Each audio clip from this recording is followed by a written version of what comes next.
Occasion ఏదైనా location ఎక్కడైనా తెలుగువారి వేడుక అంటే ఆలివ్ మిఠాయి ఉండాల్సిందే.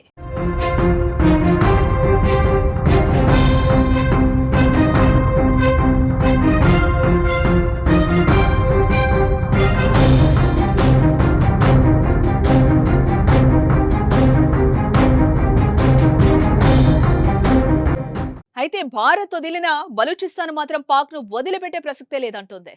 పాక్ ఆర్మీకి 3 చెరువుల నీళ్లు తాగిపిస్తోంది. పదుల సంఖ్యలో సైనికులను లేపేస్తోంది. ఒక్కో నగరాన్ని స్వాధీనం చేసుకుంటూ వెళ్తోంది. ప్రభుత్వ కార్యాలయాలు, పోలీస్ స్టేషన్లపై తమ జెండాలను ఎగురవేస్తోంది. బలూచ్ తెలివి ముందు పాక్ సైన్యం తేలిపోతోంది. తాజాగా మరో అడుగు ముందుకేసి భారత్ సాయం అందిస్తే పాక్ ను అంతు చూస్తామని ప్రకటించింది.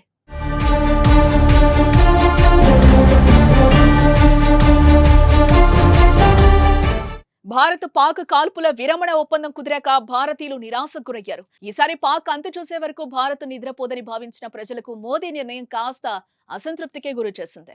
అటు పాక్ లో ప్రజలు మాత్రం రోడ్లపై సంబరాలు చేసుకుంటున్నారు. భారత్ పై విజయం సాధించామని, అందుకే సంబరాలు అంటూ వారు చెప్పుకుంటున్నా అసలు మ్యాటర్ మాత్రం అది కాదు కదా. అవి విజయోత్సవాలు కాదు, ప్రాణాలు దక్కాయనే ఆనందం. అవును, భారత్ తో యుద్ధం అంటే వారి భవిష్యత్తు ఏమవుతుందో వారికి తెలుసు కదా. భారత్ బలంపై వారికి అవగాహన ఉంది.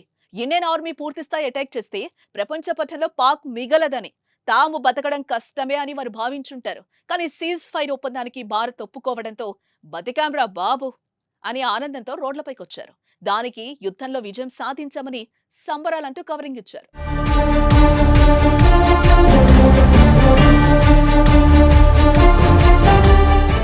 ఏదేమైనా భారత వారిని వదిలిన పాకిస్తాన్ కు బలూచిస్తాన్ భయం వెంటాడుతూనే ఉంది.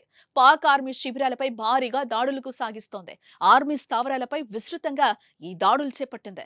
పాకిస్తాన్ లో 51 ప్రాంతాల్లో ఆర్మీకి చెందిన 71 శిబిరాలపై దాడులు సాగించినట్లు బలూచిస్తాన్ లిబరేషన్ అధికారికంగా ప్రకటించింది.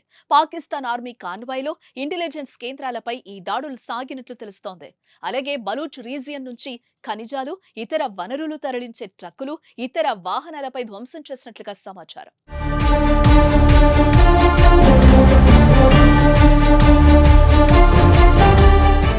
ఈ క్రమంలో బలూచ్ లిబరేషన్ ఆర్మీ కీలక ప్రకటన చేసింది. భారత్ కు మద్దతు ప్రకటించిన బలూచ్ లిబరేషన్ ఆర్మీ పాకిస్తాన్ పై దాడి చేయాలని విజ్ఞప్తి చేసింది. పశ్చిమ సరిహద్దు నుండి మద్దతు అందించడానికి తాము సిద్ధంగా ఉన్నామని తెలిపింది. పాక్ పై భారత్ నిర్ణయాత్మక చర్య తీసుకుంటే పాక్ పై దాడి చేస్తామని పేర్కొంది. భారత్ కు సైనిక శక్తిగా నిలుస్తామని ప్రకటిస్తూ ఆదివారం లేఖ రాసింది. పాకిస్తాన్ మాటలు నమ్మొద్దని కోరినా బిఎల్ఏ పాకిస్తాన్ పై దాడి చేయాలంటోంది. ఒకవైపు బలూచిస్తాన్ ఇంతలా విరుచుకుపడుతున్నా దానిపై మాట్లాడేందుకు పాక్ ముందుకు రావడం లేదు. సైనికులు చనిపోతున్నా ప్రకటనలు చేయకుండా దాచిపెడుతోంది. ప్రస్తుతం బలూచిస్తాన్ స్పీడ్ చూస్తుంటే ఇండియా వదిలిన బలూచిస్తాన్ మాత్రం పాకిస్తాన్ వదిలేటట్టయితే కనిపించడం లేదు.